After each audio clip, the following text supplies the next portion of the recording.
Dear Evan Hansen, today is going to be a good day, and here's why. Because Mateo Lizcano is joining me on the Inspiration Show for the 50th episode. Mateo is an incredibly talented actor, singer, and songwriter. When I was in New York, I had the honor of seeing my favorite musical, Dear Evan Hansen, on Broadway for the first time. There are no words to describe the impact that this musical has had on my life. It was how I found my love for theater, and Evan's story continues to inspire me every day. I have seen it so many times, but no matter how many times I see it, it is still so meaningful, impactful, and inspiring. Mateo's performance as Evan was so moving and left me in tears. He tells this story so beautifully, and I am so grateful I got to witness his talent in person. To say he is a star is an understatement. I am so excited to have Mateo join me for the 50th episode of The Inspiration Show. Oh my God. Your permission to post this episode of The Inspiration Show on social media? Yes. Thank you. So when did you discover that you had a passion for singing and theater? When I was like 5, I think. My sister, my oldest sister, I have two sisters, but my oldest sister went to a performing arts high school, the same one that I actually attended, and I graduated from this year. Um, and as a kid, I was the youngest in the family, so I was dragged to all the extracurriculars that my sisters were doing. So they were also playing sports, and sports wasn't really clicking with me. But my sister was a vocal major at the school, as was I. And going to her shows and watching her perform and sing and act and just doing all of that, that really spoke to me. And that's where I kind of got like bit by the bug, is what my family says. So that's when I knew I was like, this is what I want to do. Like, this is what I enjoy doing. And then I started doing like little regional, not regional theaters, like little like community. That's what it is. That's the word. Community theaters, like here and there. That's incredible. I love how your sister inspired you and that you were a vocal major. That is so cool. I also just graduated from an arts elementary school and I'm going through for drama for high school. And like Zoe Murphy is my dream role, but I can't sing. I cannot. Oh, I can act and I can dance, but I can't sing. So it's okay. You know what? You'll get there. You'll get there. You will. so what inspired you to become a performer and who has been an inspiration of yours throughout your career? So what inspired me was definitely, I think, going to all my sister's shows definitely was an inspiration, but also after I like discovered like acting and stuff, and I found that I really wanted to do that, watching like TV shows and stuff, like specifically Disney Channel. I was a Disney kid. Watching all those kids on TV inspired me because I was like, oh, maybe I could do that, and that's something that I would like to do. Um, that definitely inspired me. And then what keeps me going and what keeps on inspiring me, I think, is really my family. I started doing this professionally when I was 9, and it's really difficult when you're a kid entering this world and entering the acting business, but they helped me in every possible way they can. My dad would drive me to auditions. My mom would, and actually still does, read lines with me for self tapes and stuff. And she would go out and she would look up and research acting coaches and classes that I could take to kind of just keep working on my craft. And um, it really does take a village. It took my entire family. We all kind of pitched in and helped out. And even though I do like the acting and stuff and that kind of work, they're really the ones who without them I wouldn't be where I am today. So they're a huge inspiration for me, and they help me to keep going. Yeah, it's truly incredible. And I completely agree with what you said. Like acting is such a rough business and it really does take a village to really get to where you are today. Because without that support, you really can't really do much without support. Yeah. So can you take us back to the first time that you saw Dear Evan Hansen and what was going through your mind at the time? So I was, I think, 12 when I saw Dear Evan Hansen. Um, and it was at the time I just kind of heard like whisperings of it and that it was like really good and that you should go see this musical. And um, so my mom and I rushed to the box office and we bought tickets and we got to see the original cast. I think this was back in 2017. And it was just, I don't think I had any thoughts or any like initial reaction because I was so amazed by Ben Platt. Ben, yes.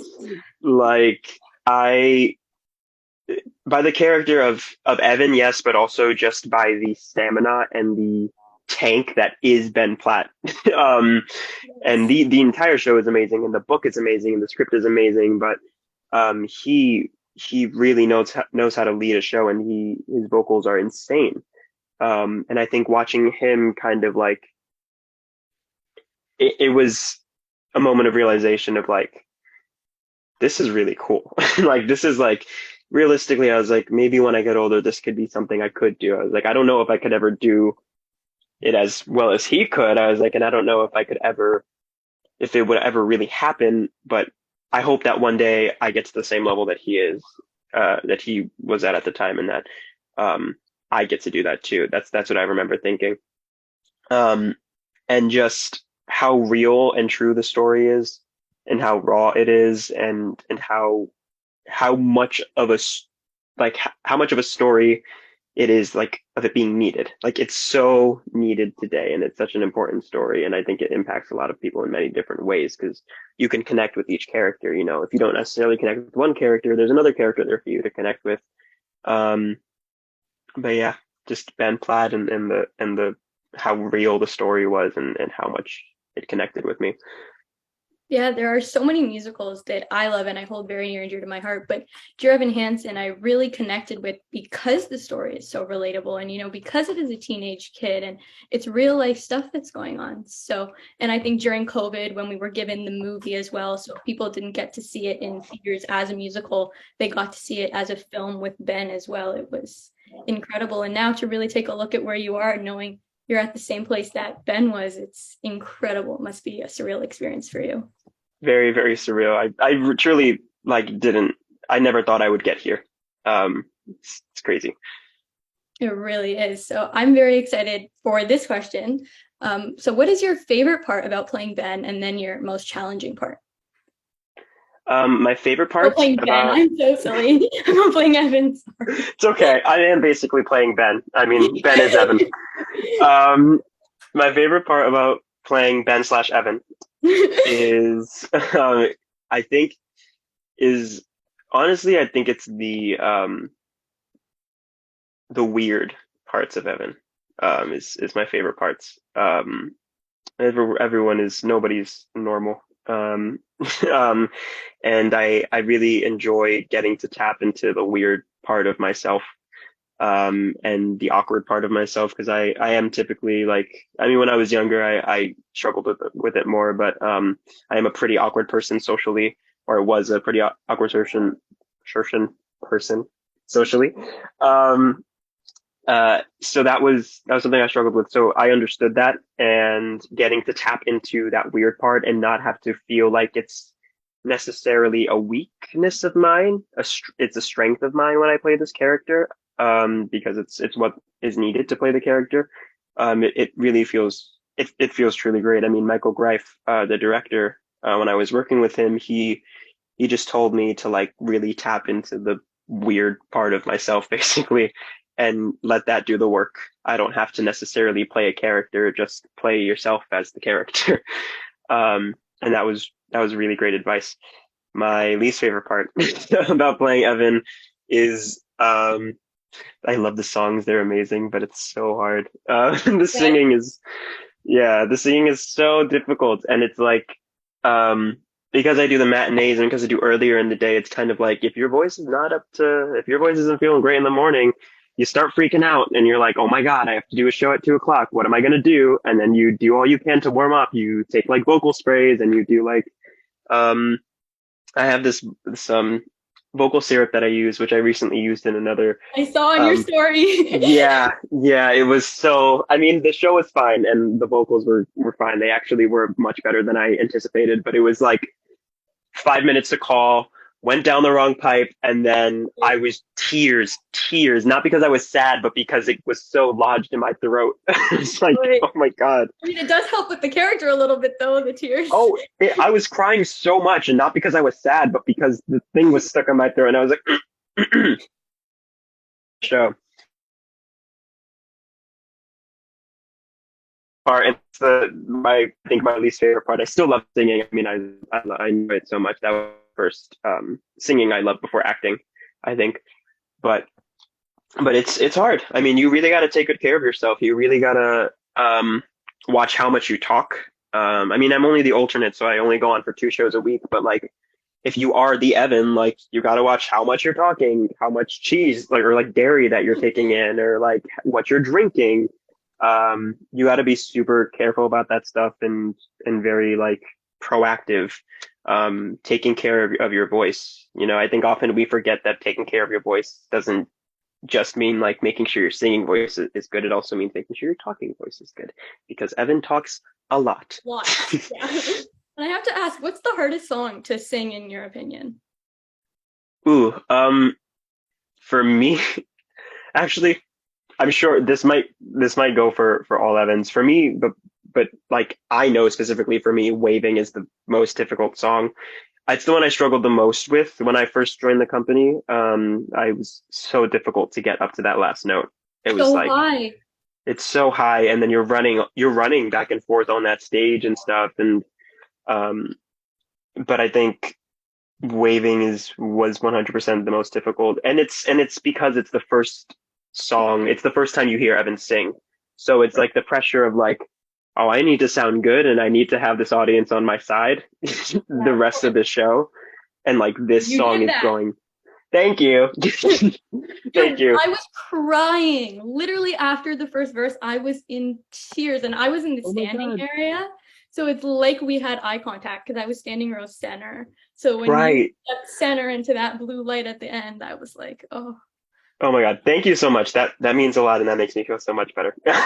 Because that song is, it's like, and especially if you're having an off day yeah. where you're like, I'm not sure if I'm going to be able to sing the show or get through it completely. When Waving is your first song and you're belting high B's, and you are also going into your falsetto and running across the stage and doing a scene in the middle of the song, when you're doing all of that stuff, what happened? I had to. What happened? I had Oh, to do the Zoe line. You're right. Evan, right? Evan! Yeah. Like that, like all of that is just so, it's so scary. But then once I get past Waving, and then once I get past For Forever, I'm like, You're a I'm good. good. I'm like, I'm But I good. have to say, like, you had me crying during Waving, and then when you and Gaten and Noah came out and did Sincerely Me, I was like doing the choreo. I didn't have to stand up because I was standing. Yes. I love how that show, it makes you cry, and then you laugh, and then it's like Right. realization.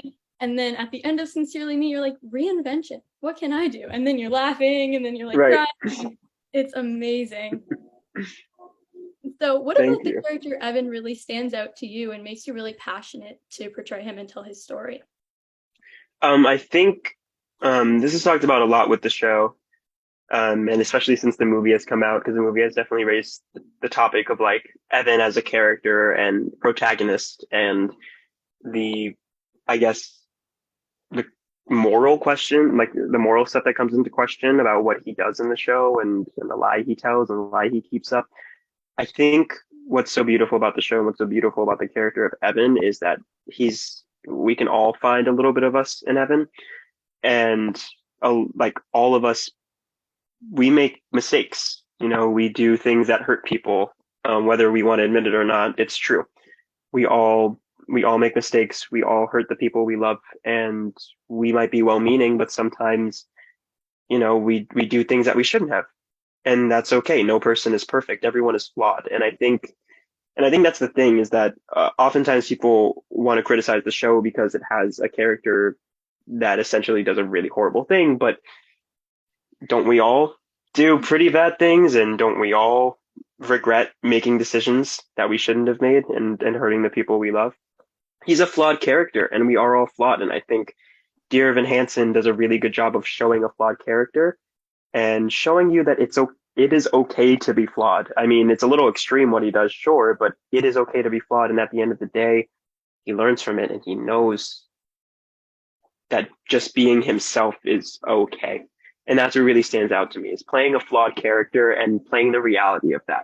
I feel like sometimes we can get so wrapped up in the idea of the perfect person or the perfect performer or perfect actor, but just Evan being so flawed, I think, is what makes him such a beautiful, authentic, and real character. That's why you connect with him so much, you know? Totally. And when throughout the show, you can see how Evan thinks he's doing the right thing by, helping the Murphys grieve and, by coming up with all these lies in the emails. But then when the truth comes out in the end, you see how it was help when they were grieving. But when the truth comes out, they realized what?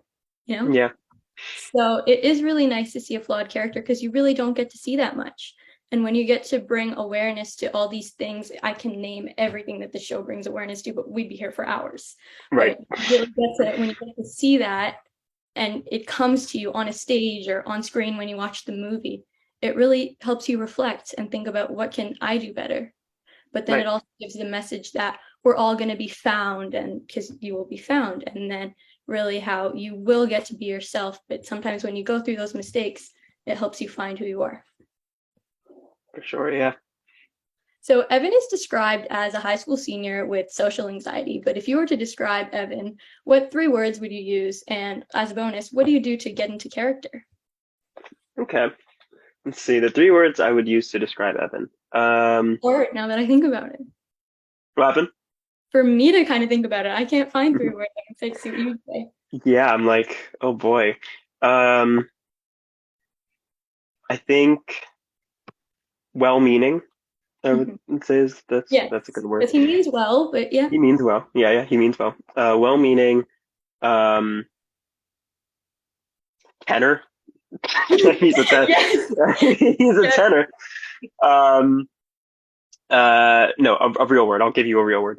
Oh, I like that because I was on Yeah. one of Ben's lives once because I didn't get to see him live, but I'm going to see the Reverie tour in September, so I'm so excited. Sorry, I got a little Oh off. my God, I love his music. Love his Oh, music. so good. I saw it, and a theater kid asked Ben, my dream is to play Evan, but I'm not a tenor. And he was like, that's rough. Tenor. Yeah, tenor, basically. Yeah. And then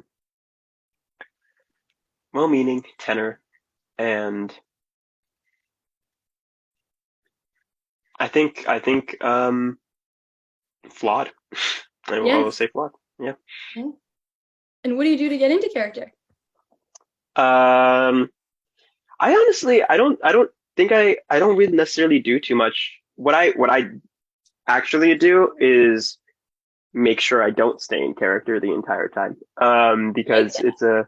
it's a very uh dangerous role to get into. I think if you play too much into it and you're not able to disconnect yourself enough from it, it can really start taking a toll on you.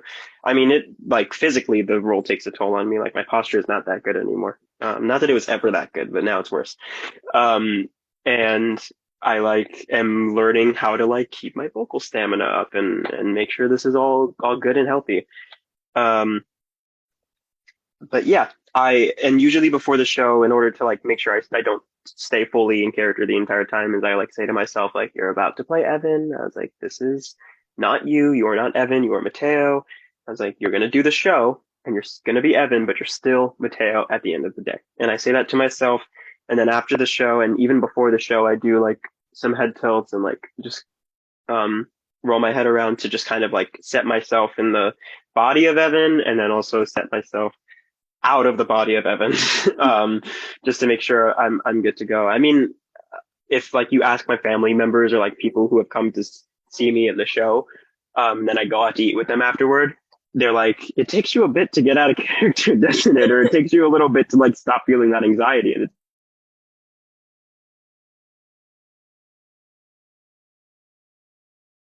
you can to keep your to make sure that you and your identity and who you are is still there at the end of the day. Yeah, because You never want to go too far. at the end of the day, you're, and that's enough. Yeah. There you go. Exactly. So, stolen from Evan himself. So has Evan taught you any life lessons that you carry with you? Yes. 100%. He, um, I think the main thing, as we were talking about earlier, is that like, you can still make a mistake or you could still do something like not good, I guess, and still be well-meaning about it. but that doesn't excuse the mistake that you made. 100%. Completely agree. So now I'm very excited to get into this because you also worked on many commercials, including my favorite breakfast cereal, Cocoa Pebbles. Ooh, yeah. So my dad and my aunt, they grew up eating Cocoa Pebbles all the time, and we're in Canada. So they didn't have Cocoa Pebbles in Canada for the longest time. So my family would actually get in the car, go to Buffalo, go to Walmart, clear out their Cocoa Pebbles shelf, and come back. And then one day, Wow. yes, and then one day I was at Walmart with my dad, and they had a whole shelf of Cocoa Pebbles, and they have them here in Canada now. It's the best. Yay. So it's That's awesome. great. So you were in that commercial, and you also appeared as the voice of Pablo in Dora and Friends, had a guest starring role on Blue Bloods, and you played Patrick in Radio City Christmas Spectacular, and Jason in the off-Broadway production of Trevor the Musical. Do you feel that any of these experiences have helped you prepare for Broadway, and in any way, if so, how?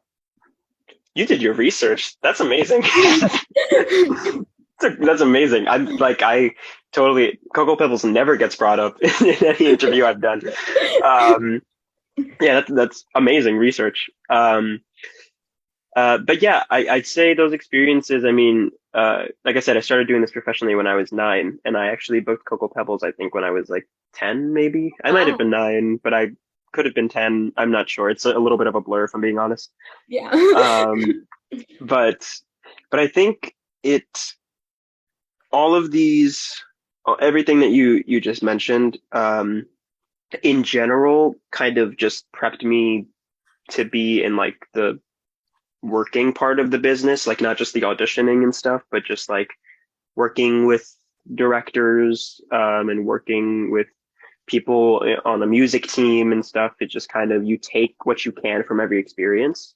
Like for example, like when I did Dora and Friends, that's a very different, voiceovers are very different from like theater and TV and film, where, because it's just your voice and you're emoting with just your voice. And of course they animate and stuff too, but at the time of recording, it's just you. And also you don't have a scene partner. For the most part, when you're doing voiceovers, it's just you in the booth and then the director right on the other side, reading you your lines or talking you through what's happening in the episode. So that kind of helped me like discover that the voiceover world and like how much is too much, or if it's a specific voiceover, like what is the tone of voice that you're going to be using. And it also taught me how to sound younger, because when I was in Dora and Friends, I think I booked the job when I was 10. I started off as singing Pablo, which I just sung for the kid who played Pablo whenever his voice was changing. So whenever he couldn't sing a song per se, they would bring me in to do the voiceover for just the singing specifically. And then season 2, they upped me to Pablo. But I was having the same issue where my voice was changing, kept changing, and it just would not stop changing because I was going through puberty. So it kind of taught me how to manipulate my voice a little bit and appear younger and sound younger, so that way I could be on the show for a long period of time, which I was for like a year. I was on the show. And then in theater and stuff, it's just working with a theater director is so different from doing a voiceover because you actually have like a hands-on director. And instead of someone being on like the other booth or someone being like smack dab in front of you, they're like on the other side of the table directing you and telling you what to do, or they're getting up on the stage with you, showing you where you need to go and stuff, depending on what kind of director it is. So I take things from every single experience and try to apply it as much as I can to the next one. And it also prepares me, and lets me know what to expect when I walk into a job. Like Trevor, for example, Trevor really helped set me up for Dear Evan Hansen. I didn't get to be a part of the production afterward, because I was cast in Dear Evan Hansen.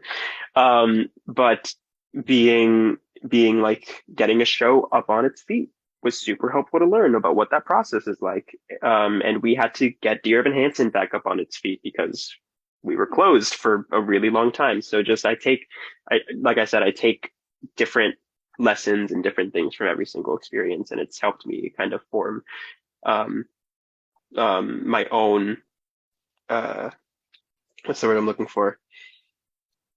I don't know. I lost my train of thought. That's it. That makes sense. And my dad taught me this analogy about like a toolbox. So when you go through like different experiences, you get different tools. And then once you get like another experience, you can build on it and really use those tools that you learned before. So I really think that applies to what you just mentioned. Yeah, that's actually that's a perfect, analogy. So through the COVID-19 quarantine, you took the time to allow your creative juices to flow and you wrote a song titled Turn Back Time, which is amazing. Love it. What Thank was you. your experience like writing Turn Back Time and what inspired you throughout your songwriting journey? So, Turn Back Time was a song that I actually had the chorus for a really long time. I really like this chorus, and I've always wanted to get into writing, but I just never had the time to, and I was kind of just like writing things down every now and then. If I like something, I would record a voice memo, sing a melody. If I liked the melody, to just kind of go back to it when I felt like I was ready to pick up songwriting entirely. Um, so that chorus was written at a time when I made like a big mistake. Probably wasn't that big. I was like 14, so it probably wasn't really that bad. But I wrote it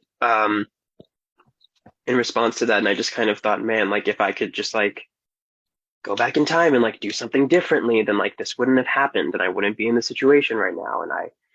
And I'm just like, what are you supposed to do when you want so badly to fix something, but you can't, and you feel like your only solution would be to go back and do it differently. Like how does that feel? So then, COVID-19 happened. And it was, I think, a moment for artists and just for everyone of like reflection. And that's when I was like, I have so much time on my hands. I need to start picking up a book and writing again. So I picked up my songwriting book. I started writing it out, and I was finding a lot of, uh, I was coping with COVID through writing, and that inspired the song even more. Because you're in a time where you're thinking about everything you've done and everything you've been doing and things you regret doing. And I channeled it all into that song, and that's how we got the song. That's how it was created. And I mean I love it. I also have some other songs that I've been working on for a really long time that I just haven't. Dear Evan Hansen kind of put a Yeah. big pause on my songwriting. But once the show closes, I'm getting back into it, and I already have a song that I'm in the process of recording that I had to put on pause because Dear Evan Hansen. And then I have a few other songs in my songbook that I plan on recording, and then hopefully I'm gonna release an EP sometime in the next year or two. Yay! I was So just that's gonna say, I'm sorry, continue. no, it's okay. Go ahead. I was gonna say, I'm so sad because the show's closing September 18th, and I'm really sad, but now that I have your music, I'm happy. Oh, yay! Thank you. Yeah, I mean, it's just another passion of mine. I mean, I thank God for the pandemic. I didn't know I would love it that much. Well, let me take that back. Not thank God for the pandemic.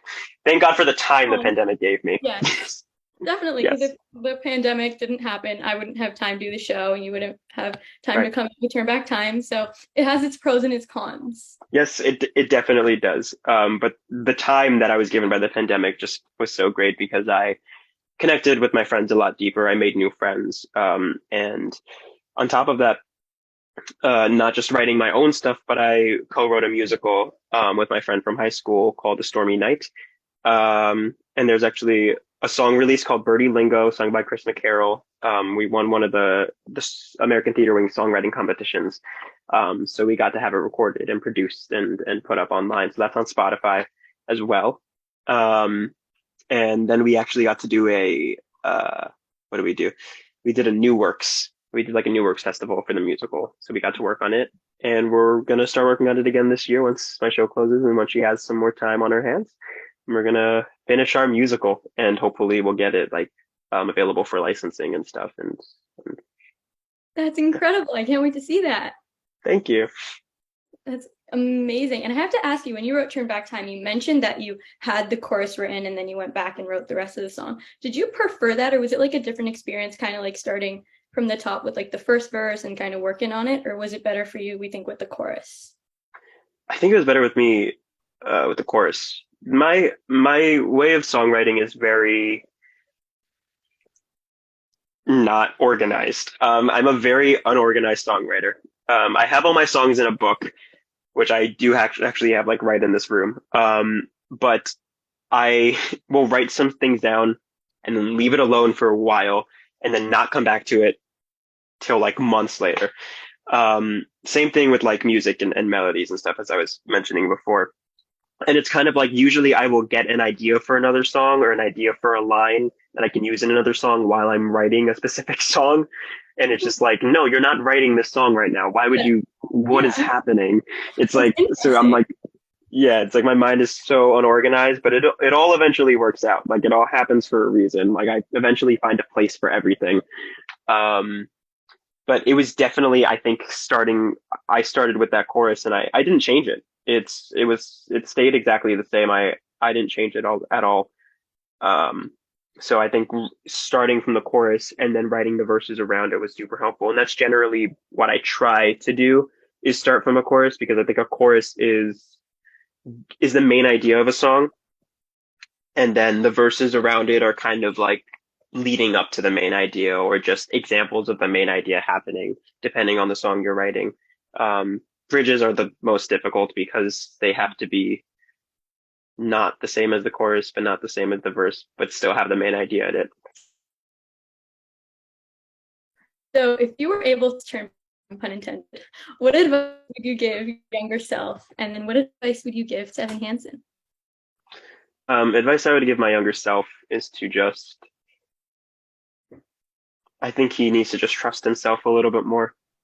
Um, and be okay in his own skin, be comfortable with himself. I think growing up, I was like very, I mean, I knew what I liked and I knew who I was, but it's kind of like, like I said, I always struggled in social situations, and in new situations and change and stuff, was a very difficult thing for me to handle growing up. Um, but I think if I had just trusted myself more and just felt more comfortable in my own skin, then I probably would have had a much easier time. And to also know that everything's going to be okay and that this career is what you're meant to be doing. Um, advice I would give to Evan, um,